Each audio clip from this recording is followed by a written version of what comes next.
नमस्कार मित्रांनो, मी कवी भगवान जाधव, मुक्काम पोस्ट कापूसवाडी, तालुका जामनेर, जिल्हा जळगाव आपल्यासमोर सादर करतात माझी स्वरचित कविता चिमुकल्याचा जीव. चिमुकल्याचा जीव होतं मायेबापा परी, चिमुकल्याचा जीव होतं मायेबापा परी. कसं आलं हे संकट ओमवरी, कसं आलं हे संकट ओमवरी. चंद्रवाणी दिसतो हा तुझा मुखडा, कुठं निघून गेला आईच्या काळजाचा सोन्याचा तुकडा, कुठं निघून गेला आईच्या काळजाचा सोन्याचा तुकडा. तुरु तुरु चाल तुझी वाटते या मनाला, तुरु तुरु चाल तुझी वाटते या मनाला.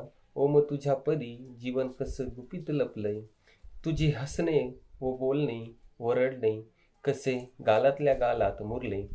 पण आयुष्यात तुझ्या काही नाही उरले, पण आयुष्यात तुझ्या काही नाही उरले. जीव होता तुझा फुलपाखरासारखा, जीव होता तुझा फुलपाखरासारखा. एकदम का निघून गेला वाऱ्यासारखा, एकदम का निघून गेला वाऱ्यासारखा. जाण्यासारखं तुझ्यात काही नाही होतं, पण पाहण्यासारखं तुझ्यात खूप काही होतं, पण पाहण्यासारखं तुझ्यात खूप काही होतं. चिमुकल्याचा जीव होता मायेबापा परी, कसं आलं हे संकट ओमवरी, कसं आलं हे संकट ओमवरी. तुझे स्पर्श लागून या चरणी कशी कोपली ती धरणी, तुझे स्पर्श लागून या चरणी कशी कोपली ती धरणी.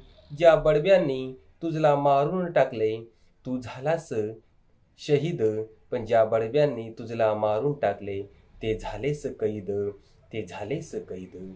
चिमुकल्याचा जीव होता माये बापा परी, कसं आलं हे संकट त्या ओमवरी, त्या ओमवरी.